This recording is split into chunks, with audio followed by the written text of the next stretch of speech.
Welcome back. The protests against President-elect Trump growing violent this weekend, inciting riots in America's streets all over this country. So can this destructive behavior really be called freedom of speech? Here to weigh in is Democrat-turned-Donald Trump supporter, Brunel Donald Shea, and Democratic strategist Brian Benjamin. Brian, is this just freedom of speech? Well, I think most of it is. I think there are some folks who are doing the wrong thing, but the bottom line is words have consequences. And what happened is President Trump ran a historic campaign based on racism and misogyny, and what that has led to is a lot of people concerned. We have young people around this country, Latinos who are hearing from other kids, build the wall, Muslim women whose jobs are being ripped off their heads. I mean, so there is another side to this that makes people uncomfortable because rank and file Americans. That is true. Okay, there are those situations where people are spray painting buildings and saying and commenting against Latinos. That is happening. Absolutely. But freedom of speech, Brunel, going out and then burning down and looting and smashing buildings and damaging cars, that's not freedom of speech. Absolutely not. It's not protected under the First Amendment. You have the right to peacefully protest and, say what you don't like about what's going on in your government. But when it turns to violence against your fellow American, when it turns to violence on the properties of your fellow Americans, that is not protected. That requires the intervention of our law enforcement. And in my opinion, because so many of them are young, the intervention of their parents. Also, too, Hillary Clinton, when she conceded, did not address her supporters, and I think that was not good judgment on her part, because she and the president were screaming about smooth transition. Would Donald Trump accept a smooth transition, or would he concede? And look at what's happening when she did not come in and talk to her people. But let me say this. I think that Donald Trump should give a speech to the whole of America. Obviously, he ran a very divisive campaign. I think he should say to everyone, I will be everybody's president, and clarify, does he plan on building a wall? I'm hearing that now maybe he might not. So I think he has called on social media. He has already clarified. Give me a break. And he should come out and give a speech. We have an interview tonight on 60 Minutes where he addresses that. He said it was very unfair on social media. He got on social media and said all these protests are very unfair. He's the president-elect. Where is President Obama on this? He's still the president of the United States. Exactly. He is the reigning president. It is his job to talk to Americans. No, he was quiet in Ferguson, quiet in Philly, quiet when a lot of these things broke out that were un-American as far as I'm concerned. And what I'll say is this. Hold on a second. Brian, go ahead. There were a lot of people who didn't vote. We saw numbers significantly down in Philadelphia where we're seeing these riots. Portland, Michigan, Detroit. That's true. These people that are out there organized suddenly, spontaneously. Being paid. Did they vote? Why didn't they vote? Couldn't they have done this before Election Day? I believe a lot of them did vote. The bottom line was there wasn't enough votes. I mean, look, Donald Trump won the election fair and square. I don't think anyone's arguing that. Thank you. God bless your lips. But people are making the case that the way he won was inappropriate, and there's consequences to his words. And that's why people are protesting. What I would say is this. Donald Trump got the white vote. He got black votes. He got Hispanic votes. He got Chinese votes. He got Arab votes. He got all kinds of votes. People of all races and nationalities, creeds. I'm sorry, excuse me, sir. I'm sorry, go ahead. I apologize. Go ahead. I'm sorry. Don't forget who won the popular vote. Go ahead. He appealed to all Americans. So this nonsense about racists, and I'm not a racist. I'm not a xenophobe. I'm not a how do we turn the page? We've got 30 seconds left. Can we solve America's ills here? How do we turn the page? The president-elect comes out and says publicly that he is going to protect the rights of all Americans, and that Muslims should not be scared, Latinos should not be scared, and that he is going to be a president for this entire country. Brunel, is that the answer? What I would say is this. Needs to come out and say this? What I would say is this. Oh, boy. No, the President of the United States, who is still living on our tax dollars, should address the nation, calm down everything. Not only that, Hillary Clinton also has a duty, as these are her supporters, to come out and let them know, hey, he won fair and square. Let's, heal. Let's not be divided. And that's the way it should go. That's their job. We'll leave it up to, you guys had a great debate this morning, Brunel and Brian. We appreciate it. I want to hear from our viewers this morning. Thank you. Let us know. God bless you and God bless America. Go to our Facebook page this morning, FF Weekend, and let us know who should come out. Does President Obama need to? Does President-elect Trump? Does Hillary Clinton? Or all three of them? Sort of a joint summit to calm these protests. All right, coming up here on the show, are Democrats finally ready to give Nancy Pelosi the boot? The stunning news about the future of the former speaker. And the president-elect vowed to get rid of tough regulations hurting small businesses. Our panel of business owners here to get specific. That's next. Repealing and replacing the disaster known as Obamacare. Cancel every illegal Obama executive order. We're going to have the biggest tax cut since Ronald Reagan. That's right. President-elect Trump pledging to undo tough and onerous business regulations imposed under the Obama administration. So what changes are small business owners hoping for? It's a big question. Let's ask them. Barry Sloan is the president and CEO of New Tech Business Services. Stephanie Abrams-Carton is the co-founder of SocialFly. And Jerry Lynch is a certified financial planner and founder of JFL Total Wealth Management. Thank you all for joining us this morning. Jerry, I'll go to you first. I mean, what, as a small business owner, what regulations are most onerous are you hoping to get rid of? Obamacare. My health insurance rates went up over 50%. We have an HSA plan, which basically means we get no money back from the insurance company. A 50% increase could put a lot of businesses out of business. Sure. You know, there's got to be something that makes the medical costs a little bit more controllable and just allows companies to grow without, you know, the costs associated with a medical program. So, Stephanie, Obamacare is a big one across the board. Absolutely. What else is preventing businesses from flourishing the way they should? So I would say the current tax rate, we are definitely optimistic and hoping that it will be decreased to the 15%. For our business, it will definitely help us save more money, be able to hire more people, create more jobs, and invest in new technology. So definitely decreasing that tax rate, we're really looking forward to that. When you keep more of your own money, you can do the things you want to do, including pay your people more and hire more. Exactly. We'd love to be able to do that. Indeed. Barry, what are your thoughts as a small business owner? Well, President-elect Trump clearly is connected with small business owners. They can empathize with him being an entrepreneur.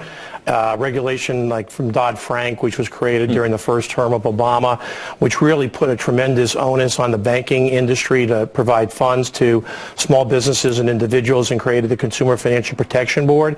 Yeah. It's likely that gets eliminated, particularly since the federal... You think it'll get eliminated, or...? Well, the Federal Appeals Court just came out and basically said the power of the chair was too powerful and was unconstitutional. So I think that's a major issue, particularly to free up the banking industry. Also, energy policy, I think he's going to clear up federal lands for exploration and drilling, which will create a very vibrant gas and oil energy exploration in the United States. And am I right that on the energy industry side, a lot of that are executive orders that can be undone fairly quickly? Very easily, yes. Interesting. So a lot can change quite quickly. Jerry, one of the concerns of so many voters was jobs fleeing overseas. The opportunities just aren't there. Yeah. What can he do or will he do on the regulation side or elsewhere to make sure jobs stay here? I think the first thing is the corporate tax rate. Our federal tax rate goes up as high as 38%. We're the third highest taxed nation, okay? Ireland's 12th. Now, if I'm a business and I have a successful business, why would I want to keep my company in the United States? Why don't I move it over to Ireland or some of these other countries where the regulations are better and the tax rate is a third of what it is right now? Now, I was saying before to Barry, I mean, basically, we don't have to have the lowest tax rate in the world, but if you're being chased by a lion, you don't have to be the fastest, you just can't be the slowest, and right now we're the slowest. That's a good way to put it. What are your employees hearing? The rank and file, what do they want? And very briefly. In terms of... Yeah, regulations. What's onerous for them, pinching their paychecks the most? So I think a lot of employees in general don't understand what benefits are going to come from the reduced tax rate. So I think it's important for business owners to share this information and explain to their employees what can actually happen with a reduced tax rate. I think a lot of people in general are just upset at the outcome of the election, but they're not understanding the benefits that can come from the reduced tax rate for employees. Yeah, very much so. Barry, very quickly, what's the most important thing you should do? Well, I think he really needs to reduce government regulation significantly across the board. The ACA, Dodd-Frank, energy policy, and the tax rate is extremely important to get rid of the Obamacare tax on paychecks. These are the folks right here that create the jobs that Americans need. And when you hear overwhelmingly it's the regulations that are stifling it, I think Donald Trump's heard that message. We'll see if Washington does here coming up. Barry Sloan, Jerry Lynch, and Stephanie Abrams-Carton. Thank you very much for being here. Thank you. You got it. All right, the New York Times slammed President-elect Donald Trump every chance they could, as we saw during the campaign. Now, this morning, they have a slightly new message for him. They're saying we're kind of sorry. We're kind of sorry. Is it too little, too late? We'll talk about it. Plus, Ted Cruz, maybe the next Supreme Court justice. Is that really a possibility? The list of potential nominees coming up. Stick around. Well, welcome back. New York Times publisher Arthur Sulzberger Jr. issuing an unprecedented, apology, writing in a letter to subscribers, and we quote, "As we reflect on this week's momentous result and the months of reporting and polling that preceded it, we aim to rededicate, is a key word, ourselves to the fundamental mission of the Times journalism. We cannot deliver the independent, original journalism for which we are known without the loyalty of our subscribers." Yeah, but after turning a blind eye to the reality of the election, is this mea culpa too little, too late? Well, joining us now to weigh in from the Media Research Center is Richard Noyes. Nice to see you this morning, Rich. And, I have to say, we posted this earlier, and a lot of people, our viewers this morning, saying that's not an apology. It's just basically saying, well, we're just going to, try harder. Yeah, you got to admit what you've done wrong if you're going to try to get it right in the future. And I think what the Times did wrong was not just predicting the election wrong, but they tried to influence the election every step of the way with hit piece after hit piece on Donald Trump. And that was missing the mood of the voters, but it was also trying to tamper with the election. Yeah, the big takeaway from this election was the American people giving the middle finger to the establishment, to the media elite, as you could call the New York Times. And it seems like they've had an attitude, right? The New York Times acting as if they knew better than the American people. They knew what was going to happen, and much to their surprise, they were wrong. Right. I think they decided on a narrative early on in this election that Donald Trump was unfit, unworthy to be president. Hillary Clinton was the only choice. So all of their coverage was designed to prove their prejudice about this election. When they would interview Trump people out, Trump supporters at these rallies, it was to show them being kooky people, as opposed to really trying to figure out what was going on, what was motivating them, what were the economic issues that had been unaddressed in the last 8 years that would make them go this way.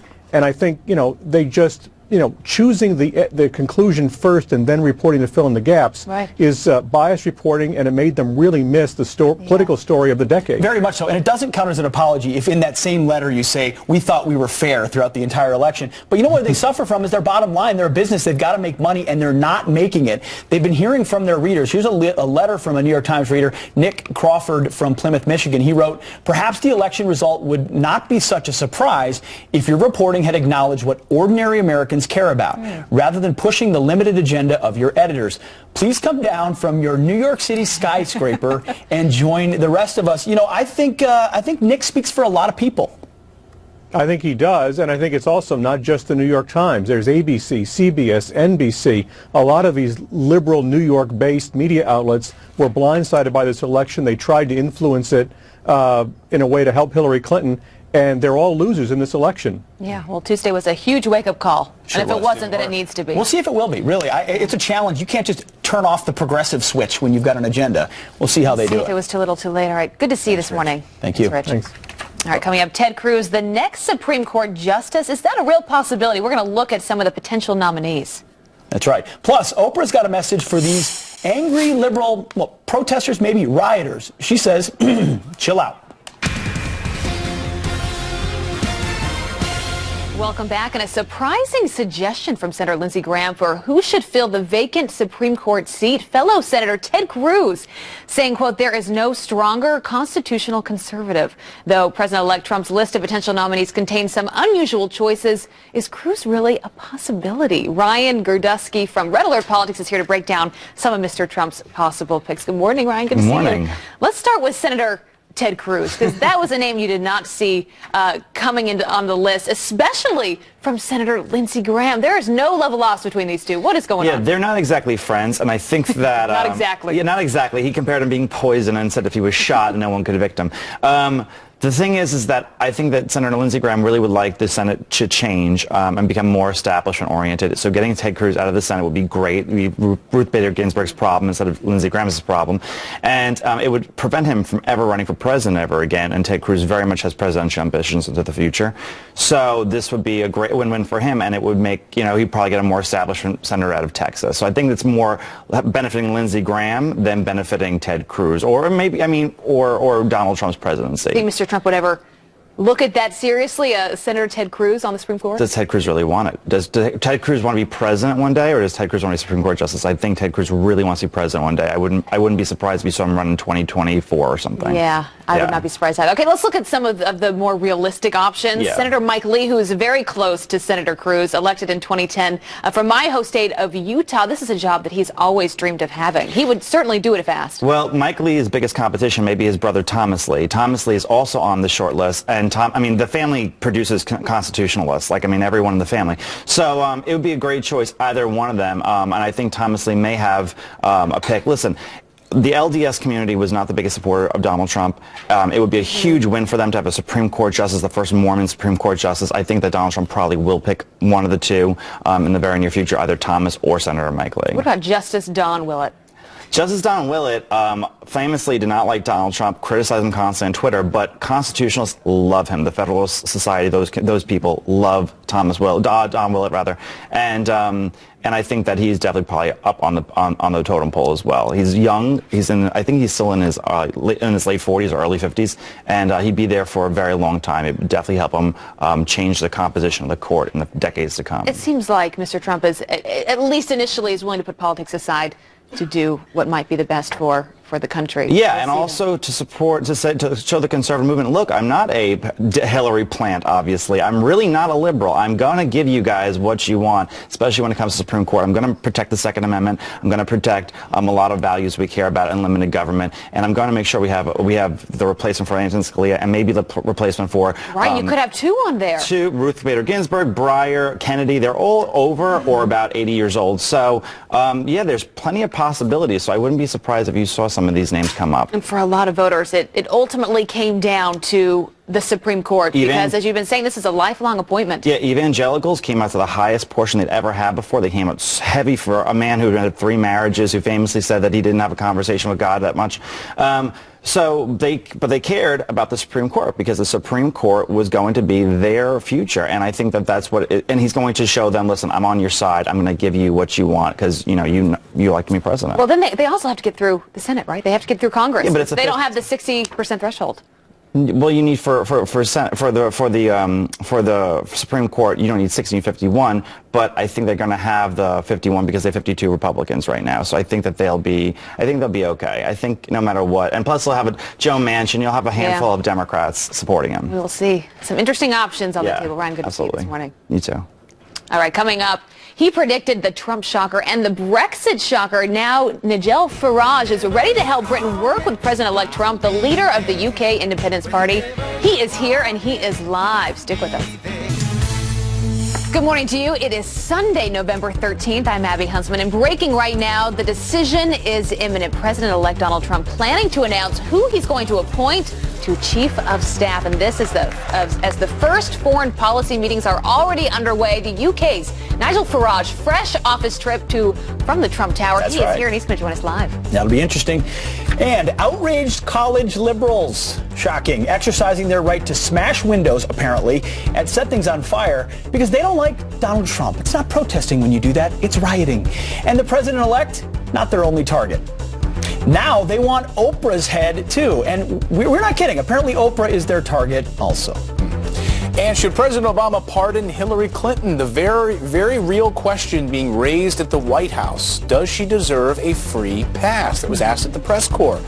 Fox and Friends, Hour 4 starts right now.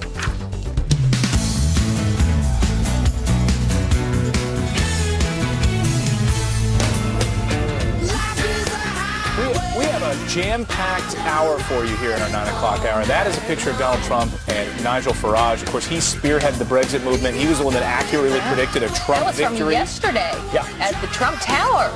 Yeah, I mean, it's a great picture. It's two movements that coming together that have the same implications of the people. He's going to be on with us this hour, as is the member of the Trump transition team, Representative Chris Collins. He's going to give us insight into who they're picking and why and how they're going about the process. Yeah, and Katie Fang as well, talking about should Hillary Clinton be pardoned by President Barack Obama? Something we were talking about yesterday. Could this actually be a real thing. So we've got a big last hour to go here on Fox and We Friends. go big and go home on the fourth hour. And according to my list here, Maria Bartiromo is also going to be here because the markets, they've been up this week. We're going to see what a Trump presidency looks like for your 401k and other things. Yeah, we love when she joins the couch as well. But we do start with, of course, politics and this new transition team and what is it going to look like. President-elect Donald Trump's White House cabinet starting to take shape this morning. His pick for chief of staff, it could come at any moment. Garrett Tenney is live in Washington, D.C. with who may be on that short list. Good morning, Garrett. Hey, good morning, y'all. 4,000 jobs to fill in this next administration, so this transition team has its plate full. First up, it appears, will be President-elect Trump's chief of staff, and right now we're told 2 men are being considered for the job. Former Trump campaign CEO Steve Bannon and RNC chairman Reince Priebus. Bannon, who is an executive of Breitbart News, embodies the outsider anti-establishment mentality that Trump campaigned on. While Priebus, he has an extensive knowledge of D.C. and very close relationships with many GOP lawmakers. One of the main roles for the chief of staff is to serve as a bridge between the White House and Capitol Hill and other agencies to advance the president's agenda, which would seem to make Priebus an ideal candidate. Yesterday at Trump Tower, Trump advisor Kellyanne Conway, she confirmed that he's a strong possibility. I think Chairman Priebus has expressed an interest in the position. There are several people being considered, and it's Mr. Trump's decision ultimately. Now look for Kellyanne Conway to play a large role in the Trump administration as well. She's received a lot of credit for turning the Trump campaign around and is being considered for several positions, including communications director, White House press secretary, and as a senior advisor. I think she'll be probably wherever she wants to be. I think the president-elect very much respects her counsel and her opinion, not just as a campaign spokesperson, but I think as a sounding board and someone who has a lot of ideas on how to implement this vision. A few other Trump allies who are on the short list for his cabinet include former New York Mayor Rudy Giuliani as Attorney General, Senator Jeff Sessions, who serves on the Senate Committee on Armed Forces as Secretary of Defense, and we're told former Trump campaign manager Corey Lewandowski is being considered for several senior advisor roles as well. Up first, though, is Mr. Trump's chief of staff, and yesterday we were told that announcement is, quote, imminent. Pete Abby-Clayton?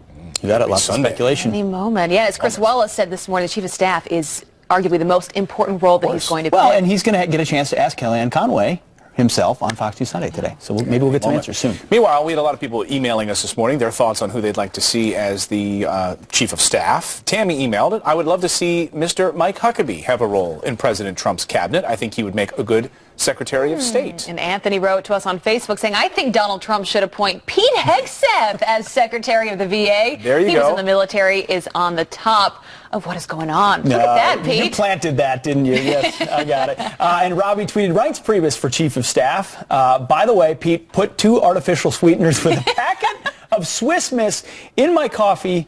My strong black coffee. You know what, I do that. I Artificial put sweeteners and Swiss Miss? I don't do, no, but I do put Swiss Miss in my coffee. You do. It's really good. It adds a little bit of some chocolate to it, and who doesn't love chocolate? Just whatever you want to put in. Nigel Farage right now is like probably rolling his eyes. He's like, why did I commit to this show? Yeah, he's like, oh my gosh, just have some tea in the morning. He's going to be joining us in a short time here. But meanwhile, he is the guy, of course, who accurately predicted everything that was going to unfold with Brexit. He was really the spearheading behind the Brexit in the UK. And he was also predicting Trump's massive victory in the United States. A lot of people saying that he was crazy. We did a few segments on Fox and Friends comparing what could happen to Brexit. And they were, the mainstream media and the pundits out there saying, how can you even make that comparison? That's never going to happen here. Well, and Nigel Farage, no one thought it was going to happen in the UK either. He was a leader of a minor party. He was a representative to Brussels, telling Brussels, we're going to leave. You wait, we're going to leave. Years later, they did. They voted. No one expected it. He dropped out of government and has been commentating about it and advising Donald Trump in real time, saying what happened in the UK is possible in the United States because the people are fed up with elites in a distant capital running their lives. So the convergence was complete yesterday when they met at Trump Tower. They finally met together. And Kellyanne Conway came out and she made a statement about their meeting. Here's what she said. What was the discussion like with Nigel Farage and Mr. Trump? Very productive. I think they enjoy each other's company, and they absolutely had an opportunity to talk about freedom and winning and what this all means for the world. I love it. So it's hard. They said they had the opportunity to talk about freedom and winning, and what it all means for the world. And how everyone else got it so wrong. No, I just want to have a conversation where the only thing I talk about is freedom and winning. Well, it's true, right? Well, if you're a Vikings fan, it's probably going to be hard. Why you got to go there? So anyway, Nigel Farage is going to be joining us at 9:20 here Can't on wait. the show. We should ask him what he puts in his coffee. Oh, we will. But I mean, incredibly smart tea probably. He doesn't drink coffee. He's a We'll see, we'll ask refined him. man. We're just the rabble Americans. Meanwhile, there's been more unrest overnight, and they're not upset about Pete's coffee. They are upset, allegedly, about the future of this country and Donald Trump taking the Oval Office. And there's been protests the fourth night now, smashing businesses, smashing cars, taking to the streets all over the country, and they've expanded. You know, kind of started out in Portland and moved. Now you can really see it all over the country. Yeah, they might as well be protesting. They're better off protesting your coffee, because that you could potentially change. What they're protesting is Mr. Trump winning the presidency, and that is something that is going to happen whether they like it or not. You could see all the cities there on this map where protests have broken out, and we're hearing threats of protests even come Inauguration Day, which is not until January 20th. And you have some big names behind this, promoting this. George Soros is one of them. Yeah. Reverend Al Sharpton, also Michael Moore, who was spotted at Trump Tower yesterday, saying that he is pushing these along and fighting for them. Typical left-wing organizations driving this, but hardcore communist, socialist type groups, many of them anti-American. I will say, though, these aren't protests is not a fair word in a lot of these places. These are riots. These are riots happening in the streets where cops are being attacked, things are being set on fire, traffic is being blocked, laws are being broken. It's lawlessness. And then you watch Barack Obama go to the golf course and not call for calm, not call for legitimacy for Donald Trump more than the one time that he did. There's a lot more that our leaders could do. Yeah, and you made a good point on that yesterday, Pete. You said it would be so powerful if we had President Barack Obama and President-elect Donald Trump come together and make a statement to the American people. Well, wait a second. Saying this is a time to maybe come together. Maybe we don't need any of them. Maybe we don't need Trump. Maybe we don't need Obama. Maybe we don't need Clinton. Maybe all we need is... I see where you're going, Clinton. Oprah Winfrey. Oh, I didn't see Oprah coming. Right. Here's Oprah. Listen. Well, because of that, she's getting some hate mail. Yeah, because you remember she was a big supporter of President Barack Obama, also a supporter of Hillary Clinton. But she's saying, I think, something that we all need to hear this morning, and something that that we heard from other guests this morning. Let's just all take a moment. Well, guys. Take a look at social media, because the trolls are out on social media. Take a look at this. Oprah, you can take a deep breath and hold it while the rest of us literally fight for our lives right now. Oh my gosh, the hyperbole there is ridiculous. Another tweet says, Oprah, what the bleep? This is not one of my favorite things. She has the favorite things on her show. And that's Patton Oswalt, a famous actor. Yeah, and here's another one. I will never forget that you did this, Oprah. Awful. How dare you? This one, though, this one's my favorite. Yeah. Raven tweets this, Oprah, dead to me. Literally, think about this. The first tweet says, we're fighting for our lives. And I said it before and I'll say it again. No, there are men in uniform in Iraq and Afghanistan and Syria fighting for your life and for our freedom, and you're going to look Oprah Winfrey in the eye and say, I'm fighting for my life because Donald Trump got elected to president. The lack of perspective in this country is unreal. When all she's saying is, let's come together, guys. This is time for some healing. You got to give her credit. It was a calming message, right? That she was heartened by the peaceful transition of power in this country. What do you think about this? You can go to our Facebook page this morning, FF Weekend. We've got a great thread of comments happening that are on our Facebook page. You can call it a great thread. Yeah, that's social media. There's so many great things to come from that, but just a lot of terrible things, a lot of hateful speech on social media today. We do have some other headlines to get to this morning. Starting with an election alert. The votes in Michigan, they have now all been tallied. President-elect Donald Trump finishing on top there. Mr. Trump leading the state with 47.6% of the vote. Hillary Clinton right behind him with 47.3%. And once officially called, the state will propel President-elect Trump to 306 electoral votes in all. And a major backup headed to the United States southern border to stomp out a surge of illegals. 150 extra Border Patrol and custom agents will be temporarily reassigned to the Rio Grande Valley. An uncontrollable amount of people seeking refuge have been caught trying to cross the border there, and the move comes as fears swell over President-elect Donald Trump's campaign promise to strengthen the border. And then there's this. We've heard Hillary Clinton's public stance on her embarrassing election loss, but in private she says it is all James Comey's fault. On a call with top campaign donors, Clinton says the FBI director's letters to Congress were the difference makers. The first reopened her email probe 11 days before the election, and the second closed it with just 2 days to go. She says without them, she had this election in the bag. Oh, so it's somebody else's fault. You know what, though, whenever you lose something, you're very quick to point blame at everyone else but yourself. Well, it's the interesting easiest to know thing to do. they were wildly wrong on all of their internal polling. They didn't know that Western Pennsylvania was going to Trump. They didn't know that Michigan was moving in that direction. So how can they then say that the Comey letter was the thing that moved the needle for them? All their internal polling was wrong to begin with. They were also wrong on, I don't know, a private email server and lying about it. Clinton Foundation, Benghazi. Doesn't help. Much more to come on the show. Next, an exclusive look inside the Trump transition team and the decisions they might make today. One of its newest members, Congressman Chris Collins, joins us next. There he is. And do you remember this guy? You might be trying to forget him, but remember him. Disgraced Attorney General Eric Holder is back with a new pet project. It may be unconstitutional, but of course that hasn't stopped him before. Welcome back. The day after President-elect Trump announced his transition team, well, he put them to work. Yeah. So what kind of decisions can we expect from them? Now let's ask one of the newly announced members of the Presidential Transition Executive Committee, who was one of the first members of the House to endorse Mr. Trump. That's New York Congressman Chris Collins. Congressman, nice to see you on the show this morning. Welcome. Oh, good morning. All right, nice to be with you. There's a lot of work going on right now. A lot of other people are slowing down for the holidays, but you guys are ramping things up. What kind of announcements can we expect over the next few days? Well, as you did hear, the Chief of Staff is going to be announced today, and I think after that what makes a lot of sense is there's 15 cabinet-level positions that need to be filled and then thousands of jobs underneath those, but it's only fair at the end of the day to make sure that the folks at the cabinet level are going to have input in those people underneath them. So while people have already been working for many, many weeks, with names, going through resumes, and that's a lot of behind-the-scenes work. And certainly our job is going to be at some point to vet, some final decisions, make recommendations, and clearly President Trump's going to have the final say, and his chief of staff, which was so critical to be put in place, also very critical in that decision making. So there's a lot of moving parts here. In fact, the first time we'll be able to get together in D.C. is tomorrow. Okay. So we're all looking forward to that, and I think the country is as well, because these first few picks are really going to send a message to America that Donald Trump is uniting our nation. He's focused on growth, 4% GDP growth. I think his priorities will be evident when we see these top-level picks. Congressman, just a quick clarification. We've heard eminent for the Chief of Staff, but you're saying we'll hear an announcement today. Well, I would use the word eminent as well, but I wouldn't be surprised if it's today. Okay. And one thing that we've seen from the names mentioned, that there may be more, is just how much Mr. Trump values loyalty and keeping people around him that have been with him from the very beginning of announcing his presidency. You're one of those people who's been with him for a long time. You're in the Congress now. Would you take a position there, or do you feel like you can get more done where you are?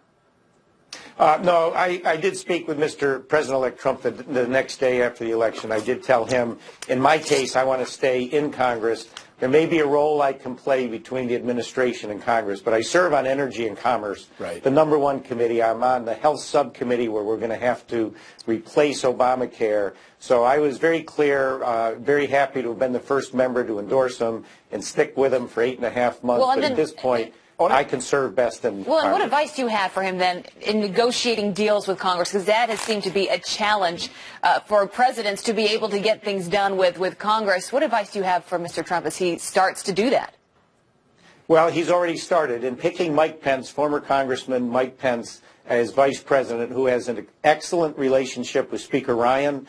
And as we move this legislative agenda, I believe what you're going to see in this administration is Vice President Pence taking the major role in getting the legislative agenda through. But let's remember, we have a Republican House, a Republican Senate, and a Republican president. So we're just ready to ramp up, and we've been passing bills for 8 years that died in Harry Reid's desk or were vetoed by the president. So it's not like we're starting fresh. We know how we're going to make this a smaller, less intrusive government to get the job engine rolling, get us back up to 4% GDP. These bills are sitting there. We'll tweak them, but it's not like we're starting with zero. All right. Congressman Chris Collins, thank you very much for joining us this morning. Yes, good to be with you all. Coming up on the show, remember the mom who said she just happened to bump into Hillary Clinton in the woods? Critics say that picture was staged, so was it? The president-elect's first foreign policy meetings are already underway. The UK's Nigel Farage just met with Mr. Trump. He will join us live. There he is. Here it comes. UK Independence Party to a victory during Brexit. Yeah, but then he supported U.S. President-elect Donald Trump in his quest for the White House. That's right. And after meeting with Mr. Trump just yesterday, President-elect Trump, how does Nigel Farage compare their victories? And what does he think of current U.S.-UK relations going forward? The leader of the UKIP party joins us now. Thanks for being here, Nigel Farage. You have been all over the news. I asked you this before. What's it like to be on cloud nine forever? I mean, with Brexit and this, what's it been like for you? I mean, 2016, it's the year of political revolution. I mean, I've been dreaming of this for a couple of decades because I've always known that whatever our political class and their friends in the media and the big businesses, whatever they do and say and want, is not the same as what ordinary hard-working taxpayers want. And what you've seen this year is just ordinary, decent people, the little people who've said, we've had enough, we want change. Now, you predicted Brexit, and you told Parliament that was going to happen. They laughed at you. You predicted that Donald Trump would win. They laughed at you. What did you see that other people didn't see? It's all to do with opinion polls. They're wrong. Why are they wrong? Because they don't measure the non-voter. You know, the man or woman who've never voted in their life who decide, you know what, I'm going to go out and vote for Trump. They can't measure these people. And if they ring them up and say, look, would you, join our list? They're probably going to get, verbal down the phone before it's slammed down. Secondly, because of the way society's evolved, because of the domination of the liberal left media, people are now nervous about expressing conservative views. So they'll say one thing to a pollster and do another thing when it comes to the polling booth. That was one big reason. The other reason was, what Trump was offering, just like Brexit, was a kind of once-in-a-lifetime opportunity to change a system that has not been benefiting ordinary people. That's so right. The invisible voter, people really underestimated that. You met with Mr. Trump yesterday at Trump Tower, post-winning this election. What was that conversation like? He was thoughtful, reflective. Just think Hillary too. Just think what they've been through. I mean, this has been the most astonishing, vicious election campaign. I mean, that second debate in St. Louis, it was almost hard to watch. I mean, it was really, really down there, wasn't it? Hard and vicious. But I think he... I tell you what, for a man of 70, he's unbelievable. I mean, those last few days of the campaign, he was doing 6 rallies. Now, I know from Brexit, what it's like to be out there. So, I mean, his stamina's extraordinary, and believe me, he's not been idling for the last couple of days. He was talking about various ideas that he's got, and he is desperate to help ordinary Americans. Do you think he's surprised that it went his way? When you're leading something like that, you're so full on that at the moment the polls close, you sort of think to yourself, what's going to happen? Your confidence almost goes. It happened to me on Brexit. Look, I just think he's thrilled. And when you look at the number of electoral college votes he got, actually, it was a landslide. And some people in America, however, are not thrilled. We're seeing protests. Yes. Did you see that after Brexit? And what do you make of these protests to an election result? We've seen protests led by people like Bob Geldof and various rock stars who I haven't got much time for. And yeah, they've been out protesting. Now, I think, looking at the people outside Trump Tower yesterday, I think they're the same people. Same people. Professional protesters. They were at the Brexit protest. I think they were flown over. Well, let's talk about Brexit. There's a lot of concern, international markets. We've been hearing trouble in China, them buying back their own stock. Then everyone's pointing to the European Union and Britain's exit in Brexit. It's going to cause international turmoil. How do you decouple the UK from the European Union cleanly where it doesn't rattle the world? I've just never heard so much rubbish in all my life. We're looking through the wrong end of the telescope. The idea that the European Union is good for economics is nonsense. It's the most over-regulated part of the world. It's got the highest unemployment rates, the lowest growth rates, the maddest energy policy. And look, nowhere in history have you had to be in a political union to buy and sell motor cars from each other. The whole thing is based on a false premise, and these arguments that we get, and we're getting them from Goldman Sachs, and we're getting them from JP Morgan. And why? Because the European Union allows mega businesses to effectively write their own rules for the industry, which puts out of business small and medium-sized competitors and gives the customer worse value for money. And by the way, I've helped to get Britain out of the European Union. I now want to get Europe out of the European Union. No, I mean it. We don't need that flag anthem and all those old men telling us what to do. You said that 17 years ago that the UK didn't believe it had happened. Who knows? That could be the future as well. What would you say the future is of U.S.-UK relations? Such a critical alliance. Yeah, that's what's important. possible going forward? Absolutely. And, you know, when you think just 2 days ago was Veterans Day, and you think of the triumphs and tragedies that we have shared as a nation in the course of the last 100 years to give liberty and freedom, you know, to much of Europe and much of the world, it's very regrettable that Obama took an incredibly negative view about the United Kingdom. He was happy to see us sort of parcelled up and chucked into this new European state.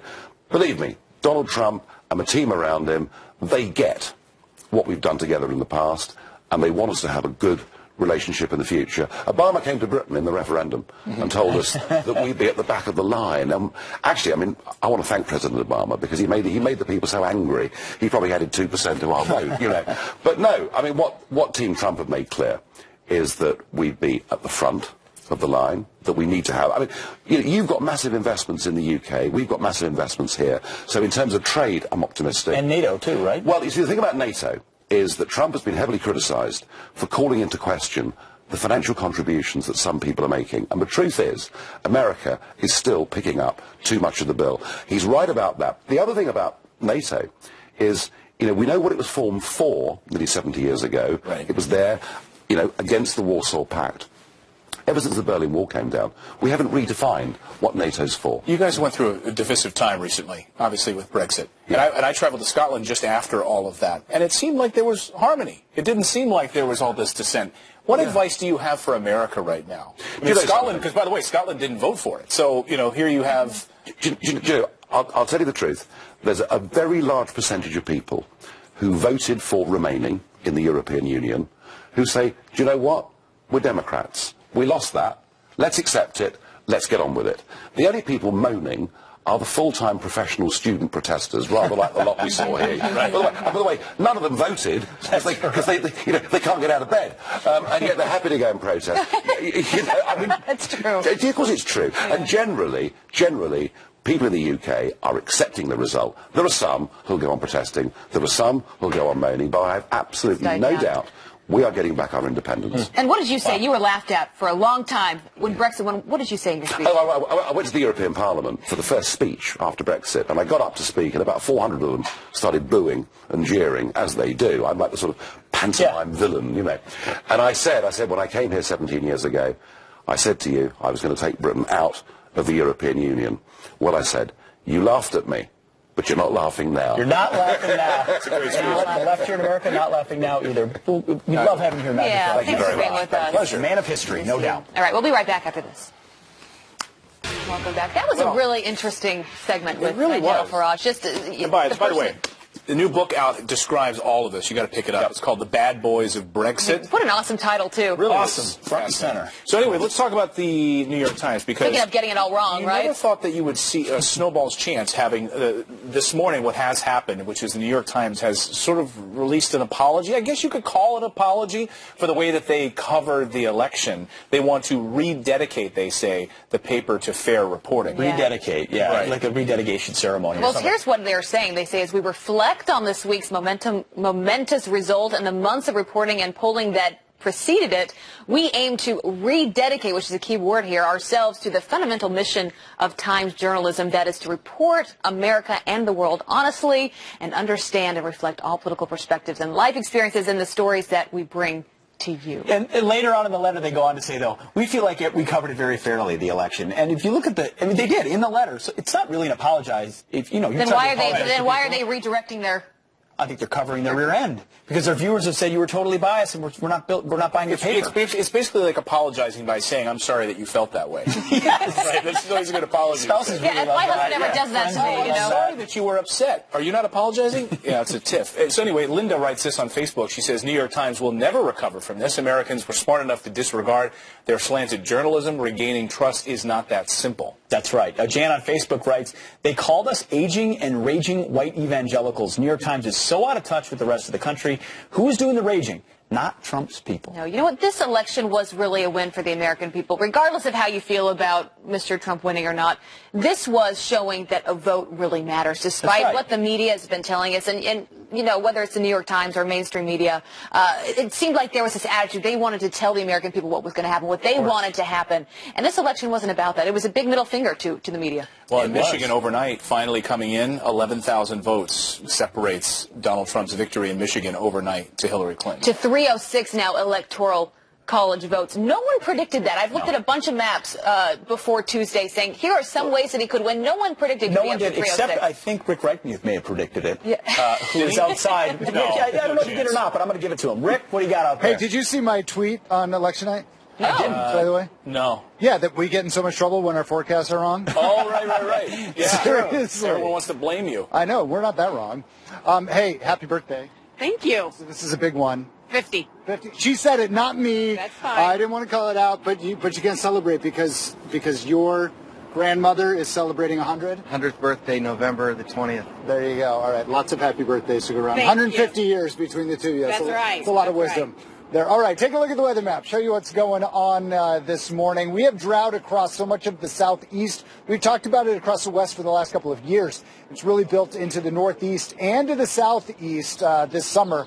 And because of that, we've got those fires now in the southern Appalachians, and those are going to continue, unfortunately. We have a little bit of sprinkles today across parts of eastern Georgia and in towards South Carolina. That's not really going to help matters much. And after that, we dry out again. Next chance of rain probably Friday or Saturday this coming week. Meanwhile, we will see more activity across the west, especially in towards northern California and the Pacific Northwest. More rain and mountain snow that moves inland by Wednesday. All right. Happy birthday. Thank you again. Enjoy. Right. Back Indeed. Happy birthday. Happy birthday. 50's a big one. It is. Thanks, Rick. Thanks, Rick. All right. Well, from the Attorney General who brought you Fast and Furious, the Fort Hood cover-up, and spying on Fox News, quite a lineup, a brand new plan to manipulate, well, the rule of law. What Eric Holder is working on now that might be unconstitutional, but let's be honest, that hasn't really stopped him before. Plus, who will fill the economic post in the president-elect's cabinet, and what will it mean for his policy? Maria Bartiromo has some possible picks, and she's going to join us next. All right, well, President-elect Donald Trump is expected to appoint key members of his cabinet as soon as this week. But who will fill his economic posts, and what will it mean for his policies? For that, we turn to host of Sunday Morning Futures, Maria Bartiromo. Always good to have you here on the couch. Morning. How are you? Good to see you. All right, a lot of speculation going on this morning, but when it comes to the economy, and that is something that many people voted for Trump, Mr. Trump on, you're thinking Labor Secretary, Treasury Secretary. Who do you think is up for those? Well, there are a lot of jobs to fill, obviously, and there's a lot of speculation going on in terms of who gets them. Steve Mnuchin, his head of the campaign, in terms of funding, has been speculated for a long time in terms of getting the Treasury Secretary job. We'll see about that. It's very difficult to know. We can throw out all of these names, and it's all speculation. I think what you really want to do is go back to look at what his plans are. He wants to lower corporate taxes to 15%. He wants to roll back regulations, and I think there are a number of people who have been singing that song. Obviously, Congressman Barack Jr., Tom Barrack, as well as Jeb Hensarling have also been named in terms of Treasury Secretary. But there are a lot of people in terms of that overall job, lowering taxes and rolling back regulations that could fit in this role. Jamie Dimon's name. Well, I don't know about the Jamie Dimon where did that come from? No, look, who knows? I think Jamie Dimon would be an excellent Treasury Secretary. Excellent Treasury Secretary. But I think they're very different. They have very different politics. I just don't. I wasn't believing it when I heard that rumor. Some interesting names popping up for Commerce Secretary as well. What might we be looking Well, at? obviously, Dan D'Amico, who was a business guy, he was a steel executive, and Lou Eisenberg, who was raising funds for Mr. Trump on the campaign trail, were two names that came to mind there. Look, I think that he's probably going to put a lot of business people in these roles to carry out the idea that you want to alleviate the business stress, like Obamacare, like this heavy regulatory environment, so that businesses will then turn around and create new jobs and hire workers. So all of the above. I mean, you know, it's hard for me to throw out names now when I know that we are going to be hearing imminently the answer either today or tomorrow. I will say this. Jared Kushner is one person who I've spoken about on the air and speculated perhaps being his chief of staff. That was really criticized by some people because it basically said, look, the White House is not a family business. You don't want someone who is such an important advisor to you in a position where you need that person to be able to navigate and see the blind spots, which will undoubtedly come up. That's why but he trusts Jared Kushner, and I think he's going to be one of his senior advisors. Remember Valerie Jarrett, what was her position? Senior advisor. She was actually the most important person. Well, look at the Kennedys. Look at Bobby Kennedy. Right. Who was more of a trusted advisor to JFK than Bobby? So I think Jared Kushner will be there. I just don't think he's going to get the title. So who do you think could get Chief of Staff? Well, I mean, I think it will either be Reince Priebus or Steve Bannon, which are the two names that are rumored. And the reason is because these two people, first of all, Steve Bannon has experience in Washington, but Reince Priebus really knows the playing field. If I had to bet, I would say it's probably going to be Reince Priebus. Right. What about Kellyanne Conway? Kellyanne Conway did such a spectacular job. I'm in awe of that woman. I mean, she is going to get whatever job she wants to get. Talk about stamina and loyalty. Yes. I mean, unbelievable. But she's got 4 children at home. That's a tough job. I'm sure she would be great at Chief of Staff, Right. but you got to think about your life as well. I don't think she'll get the Chief of Staff, but she's going to be there. He's got his inner circle. We know that. Talking about in awe of someone, you do Mornings with Maria 3 hours every day of the week, and then you do Sunday Morning Futures. Who's on today with you? Today we got a big show. Thank you so much, Pete. We have Newt Gingrich coming on, so I'm going to ask him, is he interested in any of these roles? Yeah. We'll talk about really also what the priorities are for the Trump administration and how he's coming up with these ideas. We're talking with Congressman Jason Chaffetz. We want to find out where the investigation of Hillary Clinton goes now. Will there be a pardon? Yeah, will President Obama pardon her? So we'll talk about that. And also I want to get a level of continuity from Jason Chaffetz. How is he going to work with the Trump administration? What is he expecting from the House? He's been critical. Exactly, in terms of what they'll pass. And then Mohamed El-Arian, former head of PIMCO, senior advisor at Allianz. The best week for the stock market in 5 years. Mohammed's a big investor. He's going to tell us if it's going to continue. We love your show, Maria. We will be Thank watching. you. Starts in 12 minutes. You better get upstairs. Thanks, Maria. Thank you. All right, coming up, as we were just talking about, should President Obama pardon Hillary Clinton? It's a very real question being raised at the White House. The legal implications when Katie Fang joins us next. We all remember that heated exchange between now President-elect Donald Trump and Hillary Clinton during that second presidential debate. But in an interview with the Wall Street Journal, when asked about prosecuting Clinton, Trump said, quote, "It's not something I've given a lot of thought because I want to solve health care, jobs, border control, tax reform." But should President Obama issue a pardon and just make it all go away? Former prosecutor Katie Fang joins us now with her reaction to that question. That question was asked by the White House, the press corps, to Josh Earnest the other day. Should President Obama pardon Hillary Clinton? What do you think? Well, Josh Earnest on Wednesday, he did a little bit of a stutter step there. He said, well, we really don't talk to the president about who he's thinking about partying, but please, you got to be sparing me that. That is not true whatsoever. You know they've talked about this. My answer to that question is, it is a toxic issue of I'm Obama. That is not what I am known for when I'm leaving a 2-term presidency. The presidential pardon is to be used sparingly. People remember Ford for pardoning Nixon for Watergate, and what happened to Ford in 1976? He lost re-election. If Obama has other political or otherwise ambitions in his future, it's going to be dangerous for him to touch a presidential pardon of Hillary Clinton. You know, people, though, somehow they praised Gerald Ford for sort of falling on the sword and trying to heal the country, and he ended his political career as a result of that. People saying maybe President Obama should do that to heal the country, bring us together. What do you say to that? Well, I think it's a great idea. It's a magnanimous gesture, but the reality is we do not know the full extent of the criminality of Hillary Clinton vis-a-vis the email server and vis-a-vis the Clinton Foundation. As we all know, in the months leading up to the presidential election, we didn't get full disclosure from DOJ or the FBI in terms of what happened. And so because of that, I don't know if Obama's even going to feel comfortable issuing the pardon. But something that's important for the viewers to know is even if Obama offers the pardon, Clinton can reject the presidential pardon. I mean, think about it. It's an admission of guilt on her end to be able to accept it. So I didn't know that you had that option. That's fascinating. So if someone's going to pardon you, the President of the United States, you can say, I don't accept that pardon. Sorry. That's true. And so the actual pardon itself, if it's rejected, means I'm not admitting guilt. And think about what Hillary Clinton has said this entire time. It was negligent. It was a mistake, but I didn't do anything wrong. Rudy Giuliani on Fox and Friends this week saying President Obama should not pardon Hillary Clinton. Take a listen to him. I don't think President Obama should pardon her. I think President Obama should leave it to the system we all believe in to determine is she innocent or is she guilty?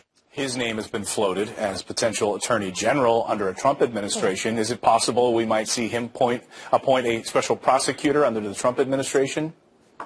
Absolutely. If Rudy Giuliani ends up being the Attorney General of the United States, Loretta Lynch is out of the AG's position, you better believe that there is going to be a special prosecutor that's going to be appointed to look into what's going on. But what about Donald Trump's commentary in the Wall Street Journal? It said he sounded conciliatory, didn't he? It sounded as if, and after that phone call with Hillary Clinton, it didn't sound as if he wanted to go down that path. He wanted to focus on the American people. You know, it's very distracting if there ends up being a full-blown prosecution of Hillary Clinton now that everything's been said and done. So would it be a better idea for the American public for Hillary Clinton to be pardoned? That remains to be seen. I mean, I think the problem that's confronting the American public is they still feel like they never got all of the full information and the answers that they needed to have to know exactly what happens with Hillary Clinton and the pay-to-play allegations. Well, with a few seconds left, earlier a guest floated the idea that the reason President Obama may pardon her is because he's tied to it somehow. Of course, we don't have that information, but in these Freedom of Information Act requests, could there be a lead right to the White House? Apparently, there's at least 18 emails between President Obama and Hillary Clinton, allegedly. So if that's the case, and he knew about this email server and he knew about classified information that perhaps could have been hosted somewhere else other than where it needed to be, that could implicate President Obama himself. Wow. More intrigue, more fascination. Katie Fang, great to see you this morning. Thanks so much. Thanks, guys. All right, more Fox and Friends in just 2 minutes. We'll be right back.